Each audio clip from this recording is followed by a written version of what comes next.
ዛሬ የምንመለከተው የተሰፉ ልብሶች ችርቻሮ ንግድ ላይ የተሰማራ የደረጃ ለግብር ከፋይ በአመት ምን ያህል ግብር ይከፍላል የሚለውን የምንመለከት ይሆናል። ቪዲዮው ትንሽ ረዘም ሊል ይችላል።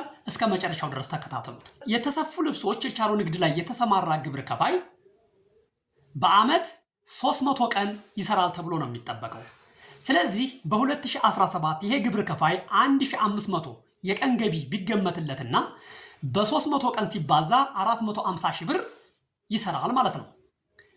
ይሄ 450 ሺህ ብር በወቅቱ በነበረው የግብር ስሌት መሰረት በትርፍ መተመኛውና በሰንጠረዥ ሐመር ውሃ የግብር ማስከፈያ ምጣኔ መሰረት እንዲሁም ደግሞ በ450 ሺህ ላይ 2% ቲኦቲ ተከፍሎበት በአጠቃላይ 14370 ብር ግብር ከፍሏል ማለት ነው።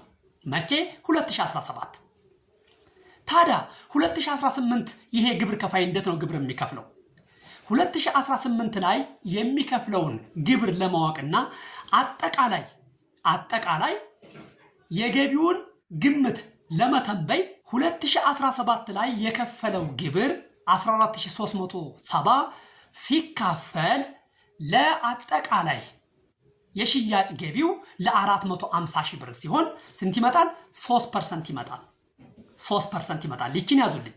የዋጋ ግሽበት ማስተካከያ 16.3 እንደ ምሳሌ እሱን ተጠቅሜያለሁ። ስለዚህ 14370 ሲባዛ በዋጋ ግሽበት ማስተካከያው 16.3% እንደገና ምን ይሆናል? ሲካፈል ለ3%። ስለዚህ ይሄ ግብር ከፋይ በ2018 በጀት ዓመት ጠቅላላ የሽያጭ ገቢው ስንት ይሆናል ማለት ነው?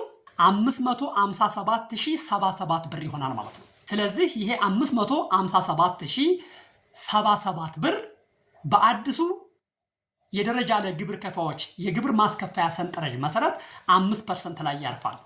ይሄንን በ5% ስናባዛው ደግሞ 27853 ብር ከ85 ሳንቲም ግብር ይከፍላል ማለት ነው። መቼ?